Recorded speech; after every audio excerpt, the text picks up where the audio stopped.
¿Has visto Whiplash? Y vi las maquetas que vieron. Bueno, hay una que los compadres se quejan y se pegan como la batería. Está muy oscuro.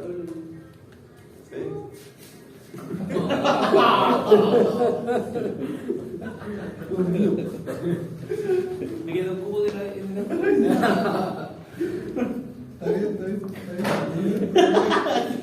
¿No ves? Lo sé. Diego, te queremos. Afuera. Te queremos afuera.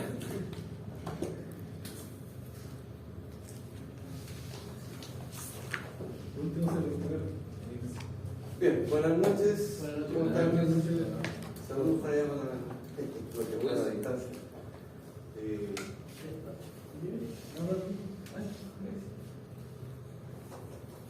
Bien, lo que nosotros estamos analizando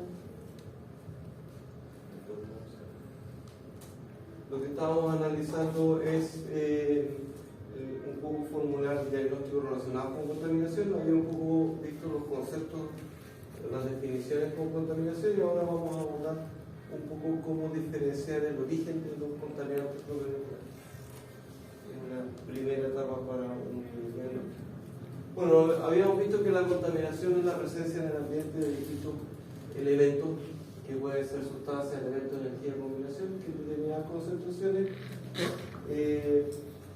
establecidas de acuerdo a la legislación. Ahí se decía si es contaminación o no. Suena una definición más legal, pero los valores definidos por la legislación tienen un sustento de proteger principalmente la salud de las personas, pero también los ecosistemas y la calidad de vida. Entonces, los problemas se originan normalmente que cuando nosotros desarrollamos o tenemos una fuente o actividad, por pequeña que sea, en general vamos a estar generando residuos. Aquí hay muchos que tienen un vasito ahí que va a ser un residuo una vez que dejen de utilizarlo, y por tanto va a haber que dejarlo en algún lugar. Pero el residuo implica que se puede reutilizar. No, sí, eso es un poco lo que vamos a ir viendo más adelante. Es que no da lo mismo cualquier tipo de residuo, pero en este caso, saliendo de aquí, vamos a querer desecharlo. Y por lo tanto, de alguna manera va a llegar a algún lado donde puede producir efectos. Entonces, es eso un poco lo que vamos a ir relacionando, y por ahora nos vamos a ir centrando un poco, bueno, dónde podemos dejar los contaminantes, y más adelante vamos a ir viendo qué tipo de efectos nosotros podemos encontrar. Bueno, nosotros podemos dejarlo en el aire, en el agua, ya sea el agua superficial, en los ríos, en el mar, o en el agua subterránea, o en el suelo, ya sea, digamos, en forma sólida, líquido, o en general el suelo es una mezcla de sólido, agua y aire. Pero en general lo vemos como más sólido, pero puede almacenar líquidos también y aire. Entonces, desde ese punto de vista, dependiendo uno dónde deje el contaminante, a lo mejor los tipos de efectos son distintos. Si uno lo deja en el aire, obviamente va a afectar a todos los que respiran ese aire. Si lo deja en el agua, va a afectar a los seres vivos que viven ahí. O nosotros como fuente para nuestro consumo, nuestro uso, también puede producir problemas, o el suelo de alguna forma también. Entonces, son estos residuos contaminantes un poco lo que necesitamos caracterizar. De hecho, ya habíamos adelantado parte de que contaminantes no solamente son elementos químicos o sustancias, como uno de los primeros asocia a esa contaminación, sino que también incluye elementos biológicos, incluye energía, radiación, vibración, ruido, luz también se podría considerar un contaminante en el caso de buscar, digamos, una condición nocturna para ver las estrellas. En la ciudad no ve las mismas estrellas que no ve en el campo. Entonces, en ese sentido, es parte de eso. Entonces, pero también los niveles se definen en el sentido de que pueden afectar a la salud de las personas, a la calidad de vida o a la conservación del patrimonio ambiental. Entonces, ahí no solamente es decir, no, afecta a la salud de las personas, no es el único criterio, hay otros criterios, vamos a ir también más adelante viendo algunos ejemplos en particular. Pero por ahora, si nos centramos un poco en las características de los contaminantes, hay un primero grupo que se refiere a elementos, compuestos, sustancias, derivados químicos, que es lo que normalmente uno asocia a eso, que pueden estar en estado sólido, líquido o gaseoso, y dependiendo de eso a veces puede estar asociado a su peligrosidad o la facilidad de manejo, que pueden ser características orgánicas, que tiene el inconveniente, digamos, que como nosotros trabajamos materia orgánica, eso lo podemos de alguna forma asimilar y por lo tanto por esa vía puede generar compuestos. Y hay otros compuestos inorgánicos, que ya sean elementos químicos, iones, que también pueden interactuar con moléculas orgánicas y por lo tanto también producir problemas a la salud o a los ecosistemas en general. En general son los más conocidos, pero nos interesan. Nos interesan en este caso distintas propiedades que nos permitan caracterizar. Normalmente puede ser a través de un nombre químico, a través de la unidad internacional de productos químicos, o un caso, un número único de Naciones Unidas, que en general identifican cuando sobre todo necesita ser transportado. Tiene que ir una hoja de seguridad. Entonces, si ustedes ven un camión que normalmente tiene un rectángulo con algunos números o alguna figura, lleva algo raro, o por lo menos hay algún grado de riesgo, dependiendo de los tipos de números. Y dentro de ese camión el chofer debería llevar entonces en qué consiste el material. Por si hay un accidente, cuando se va a atender el accidente se tenga claro cómo proceder. Entonces hay que saber en qué estado está, qué tipo de colores, pH, densidad, por ejemplo el punto de fusión o las características de solubilidad es relevante, porque si hay un choque y uno le va a echar agua, hay productos que reaccionan con el agua. Entonces uno no puede combatir esos tipos de accidentes con agua y por lo tanto hay que tener mucho cuidado con eso. Por eso es importante este tipo de información. Eso es más o menos medianamente conocido. Bueno, hasta los mismos camiones que reparten balones de gas tienen su número que indica el riesgo de su grado de explosividad y que en condiciones pudiera desplazar oxígeno, por lo tanto también hay un pequeño riesgo para la salud si no se maneja. Pero principalmente el número mayor indica su grado de explosividad. Pero hay otros contaminantes que también hay que poner bastante atención porque igual pueden producir problemas al ambiente en general. Que son cualquier tipo de energía, radiación, vibración o ruido, que puede incluir desde radiación ultravioleta, puede incluir, digamos, la percepción de vibración, que a veces no necesariamente afecta a la salud, pero sí la calidad de vida, el hecho de estar sometido a una permanente vibración. O un ruido permanente, dependiendo de la magnitud, también afecta a las personas. Entonces, en general son más de naturaleza física, van desde elementos radioactivos, la misma electricidad, se podría considerar un contaminante en el sentido de que uno no puede meter los dedos en el enchufe, porque ahí tiene un riesgo a la salud. Entonces, requiere un manejo adecuado en que tiene que ser conducido por donde se debe y no tiene que crear conexiones mal hechas, porque si alguien se va a electrocutar pasa a ser, digamos, un daño a su salud. Entonces, requiere que vaya, digamos, bien encauzado y lo manejo, porque el ruido, el calor, tanto el exceso como el déficit también de alguna forma se considera un contaminante, porque si uno trabaja con una fundición con, no sé, 800 grados, hay un riesgo evidente, digamos, de que no llegue a nivel la mano. O en otros casos se puede trabajar con productos ultracongelados y por lo tanto también hay que tener mucho cuidado, hay un riesgo laboral o doméstico, bueno, en general la casa no se usa, pero hay un riesgo social. La luz también les había mencionado, un tipo de las ondas electromagnéticas, ahí está la discusión si las antenas celulares producen o no, pero se podría considerar que si supera ciertos límites pudiera considerarse contaminante. Pero eso va a depender si está de alguna forma normal. Y generar cualquier tipo de energía, como la que están aquí o alguna otra que se me haya escapado. Y hay otros contaminantes que son sustancias o derivados biológicos, que normalmente considera cualquier tipo de residuo orgánico.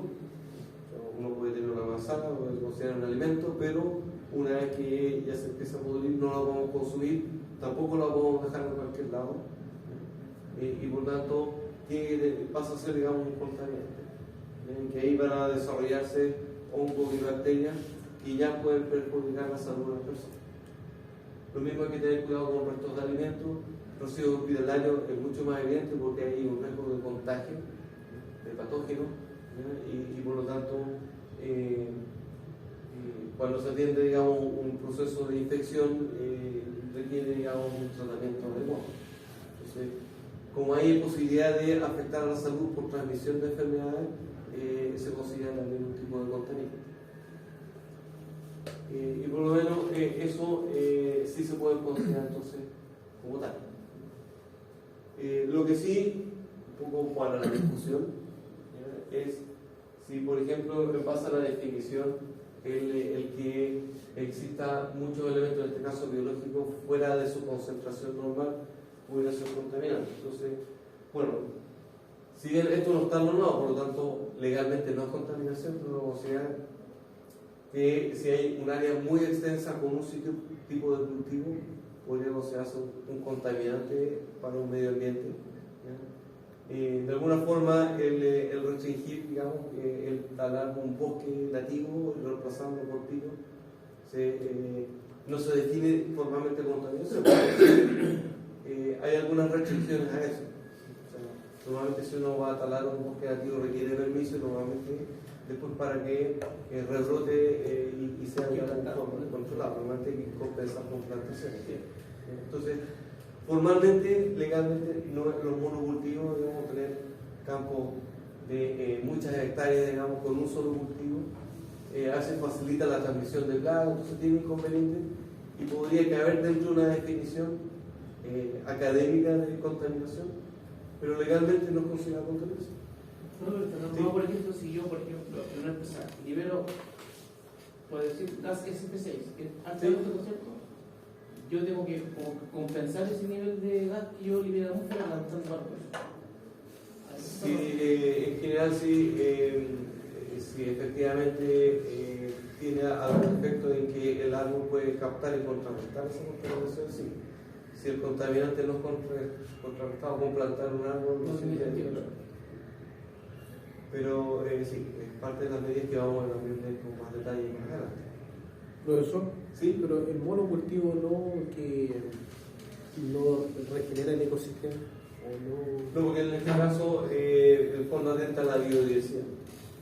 En el sentido que cuando nosotros veamos un ecosistema, no solamente tiene que haber un autótrofo que de alguna forma capture, digamos, la energía del sol, ¿ya? Y de ahí, digamos, consumidores y descomponedores, pero no basta solamente con una o tres especies. La idea es que para que sea un ecosistema sano tenga una mayor diversidad de especies. Entonces, el monocultivo, nosotros vamos a cultivar trigo, nos interesa que solamente haya trigo, pero que no se metan animales, ni insectos, ni aparezcan otros vegetales, ¿ya? Porque queremos cultivar trigo. Vale. Entonces, en ese sentido, la idea es ir alternando en paños más pequeños o en áreas de menor magnitud, que en vez de tener un solo cultivo, yo podría tener una franja con trigo, otra con lentejas y otra con otro tipo de productos. Pero hay alguien o alguna entidad que norme eso.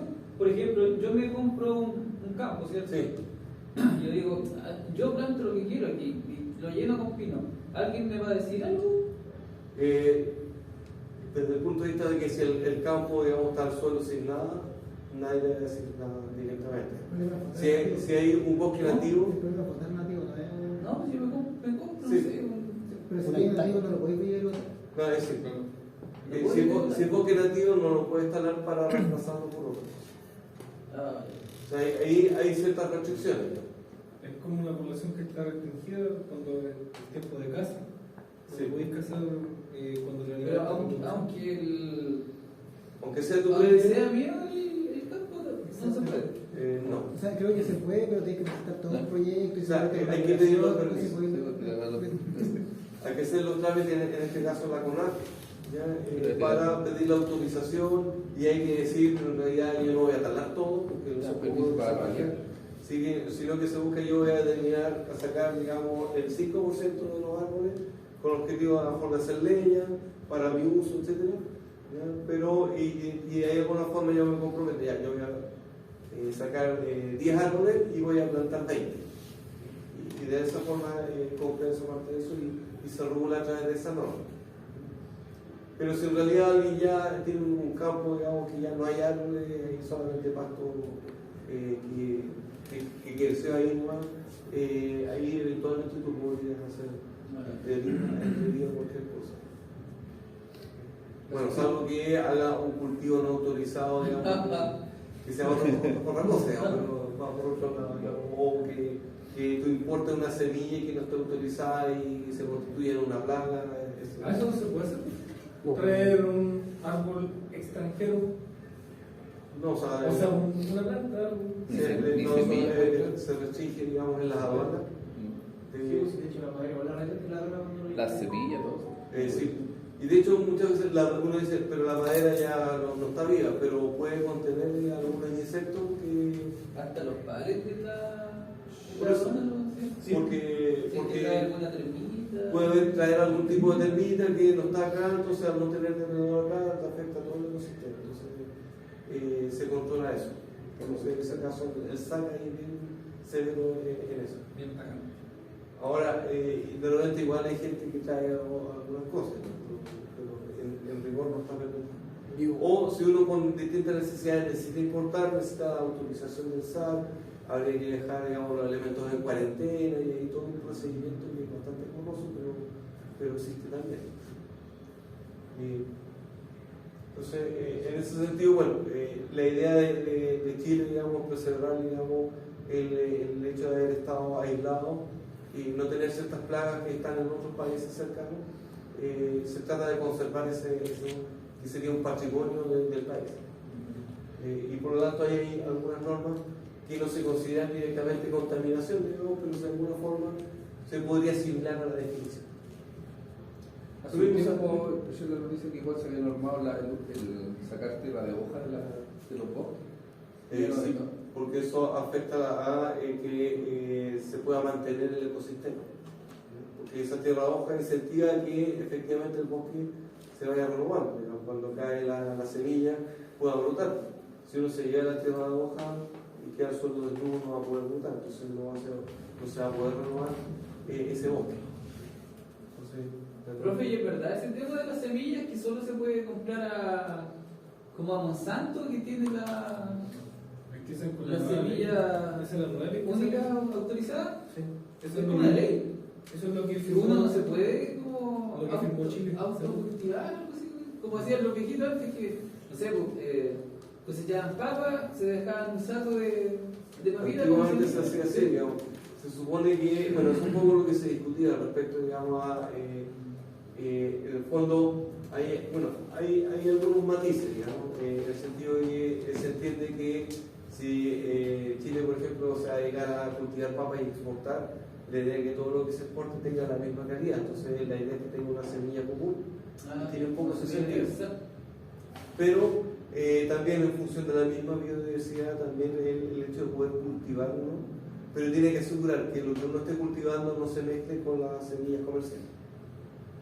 Entonces, efectivamente, por ejemplo, la variedad de tipos de papas que existen, por ejemplo, en Chiloé, como 100 tipos de papas distintos, entonces ahí hay que irlas conservando porque hay una biodiversidad importante. Esas papas como de Chiloé no están alteradas, ¿cierto? O sea, tienen algún grado de alteración porque han sido cultivadas y por lo tanto... Con los abonos y esas cosas. Pero sí, hay algo de eso, pero en general también hay un proceso de selección en que uno va eligiendo determinadas características de la papa y ahí se va de alguna forma incentivando que aparezcan variedades distintas, ¿no? Que a lo mejor originalmente la papa era un solo tipo, pero después con la intervención humana empezaron a aparecer más chicas, más grandes, amarillas, rojas, azules, de dos colores. y con distintos sabores, texturas, etc. Y ahí, bueno, hay una riqueza que de alguna forma también hay que mantener. Bueno, los transgénicos también es una duda, digamos, si eso puede afectar a la salud o no, y se pueden considerar por lo tanto los contaminantes. Actualmente no son considerados contaminantes, pero en realidad son variaciones a nivel genético como para producir resistencia a plaga o para incluir a lo mejor ciertas proteínas que necesitamos nosotros para nuestra alimentación. Entonces busca algún beneficio y no está probado que ahora uno desconfía, digamos, pero eso ya es otro cuento.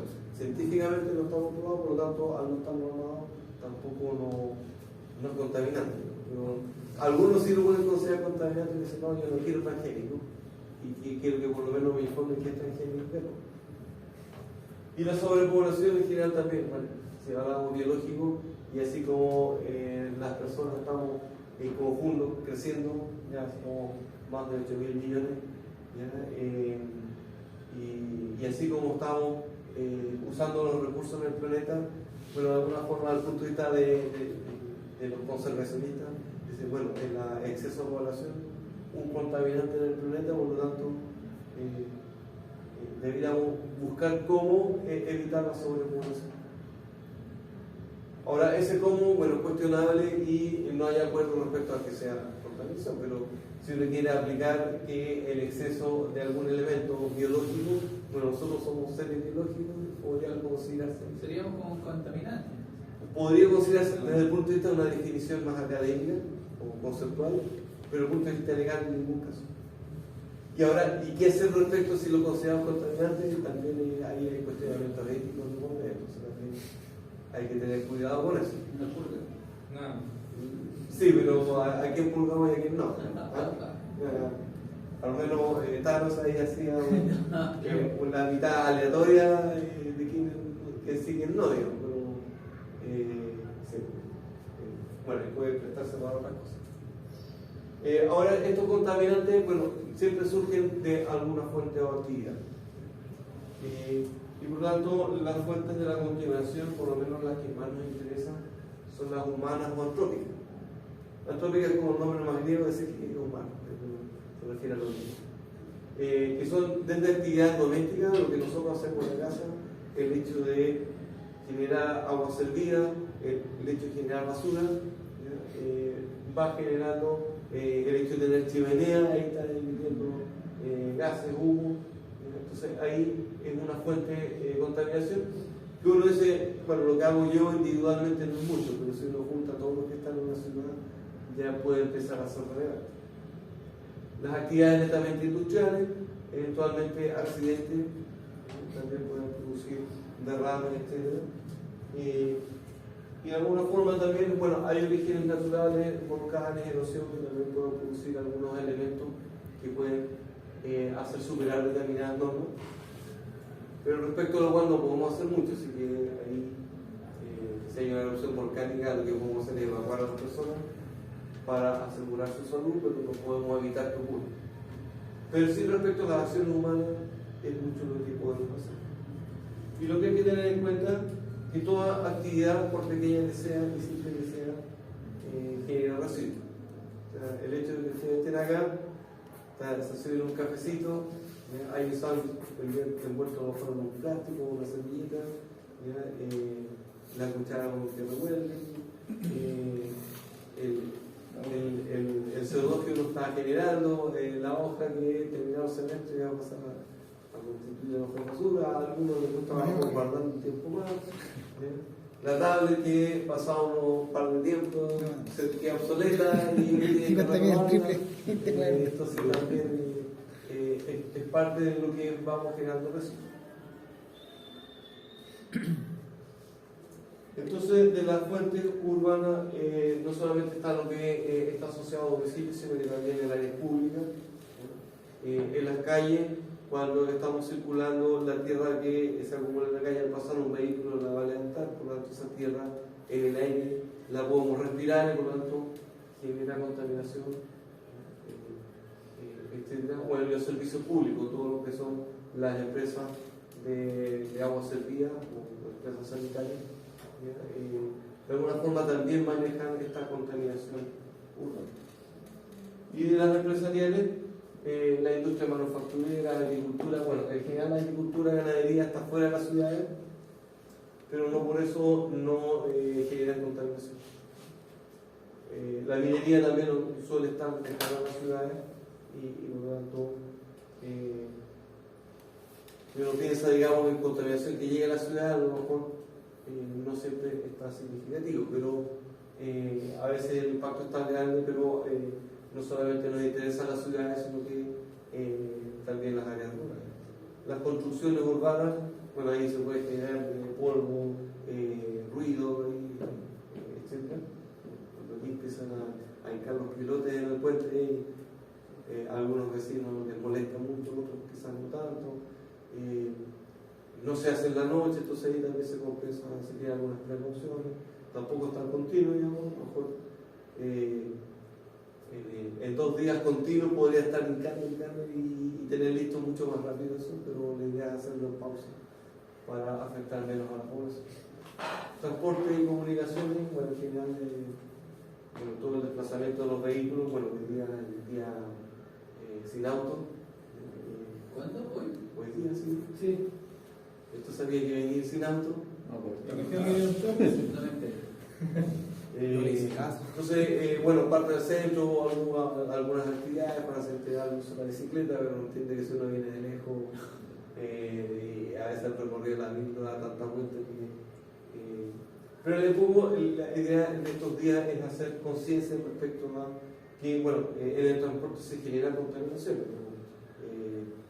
La combustión de combustible, digamos, va a generar gases y por lo tanto, y si está en una congestión, se tiende a generar más gases que si una congestión. Entonces, nosotros podemos diferenciar las fuentes primero en función de si son móviles o fijas. Entonces, una fuente móvil, bueno, el típico automóvil, tenemos una combustión en un vehículo sobre ruedas, entonces se va desplazando. Si bien se va a detener en algún momento y puede, teniendo el motor prendido, va a seguir emitiendo, pero tiene la capacidad de moverse. En cambio, una chimenea no tiene la posibilidad de moverse. O sea, uno para cambiar ya tiene que modificar el proyecto, entonces eso no lo hace a cada rato. Lo mismo las descargas de agua, son en un punto determinado, por lo tanto, eso son fuentes fijas. Entonces, nosotros las fuentes de la contaminación las podemos entonces primero diferenciar si son fijas o móviles. Pero también las podemos diferenciar si son puntuales o difusas. Puntuales sería, por ejemplo, acá el caso de la descarga de un agua a un río, en que existe un único punto de descarga. ¿Eso no sería móvil, profe? Como que después esa contaminación se va moviendo a través del... Sí, pero en cuanto al origen, es fijo. Sí, estamos hablando aquí de la fuente, sale de este tubo y por lo tanto es fijo. Y si bien eventualmente, obviamente esto después se va a desplazar, eso ya se considera el desplazamiento dentro del medio. Y sería un poco cómo opera la contaminación en el medio y no la fuente de la contaminación.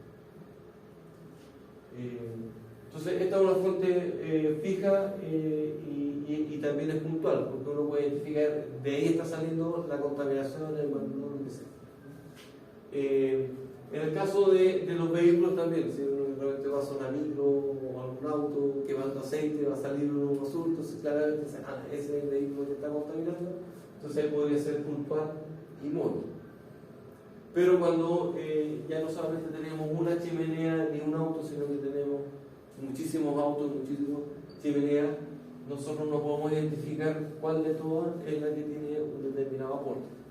Entonces ahí la contaminación empieza a ser más difusa, en el sentido de que uno no puede identificar, si aquí hay muchos gases que se emiten en chimenea, yo no puedo diferenciar cuál fue el vehículo o cuál fue la chimenea que emitió más, sino que en su conjunto está mucho más difuso esa fuente. Y por lo tanto en general está distribuido en un área mayor.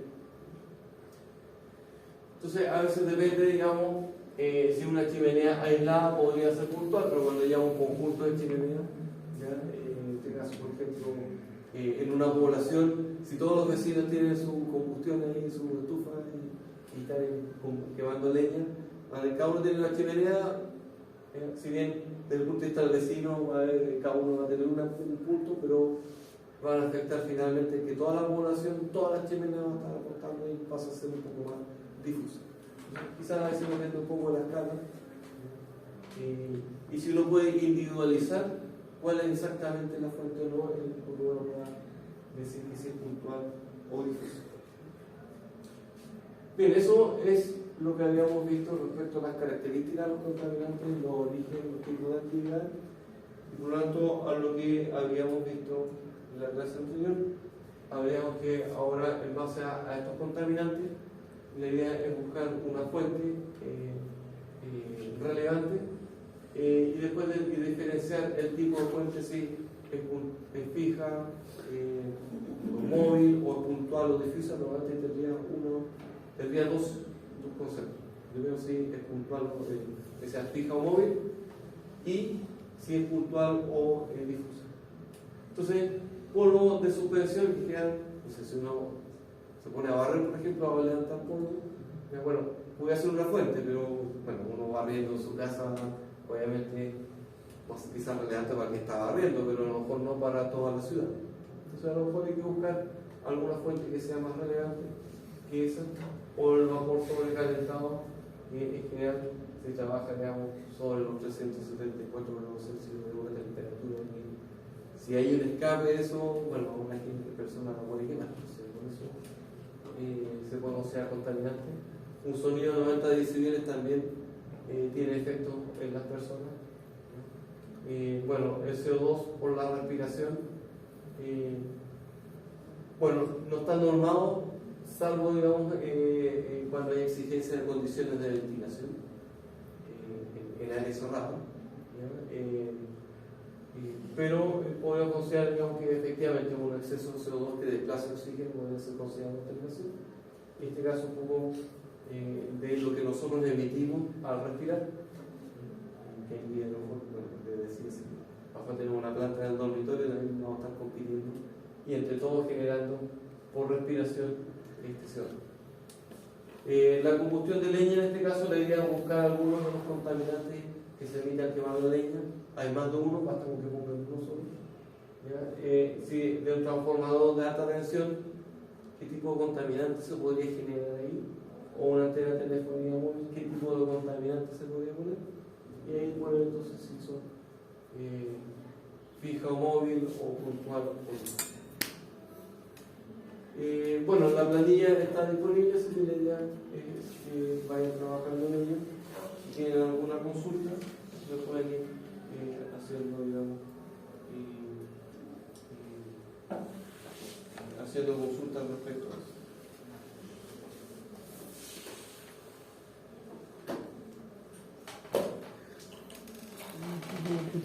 ¿Nadie trajo computador?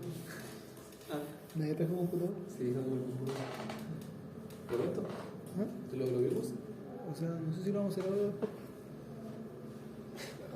Entonces, la idea es que se organicen para ir, bueno, viendo un poco, porque entre lo que habíamos visto en la anterior, en que también los mismos conceptos le agregamos el recurso original, ya que nosotros al procesarlo en esta fuente generamos el contaminante como el desecho. Entonces, bueno, si generamos polvo, tira lo original antes de generar polvo. Y si la degradación básicamente es por transformación del material o por degradación energética. Eso es lo que habíamos visto en la clase del día martes.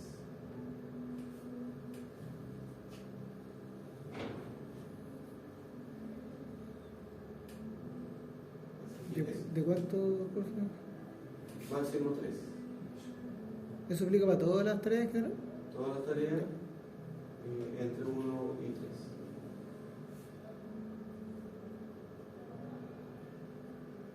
De hecho, la misma planilla para completar ahí aparecen 3 espacios para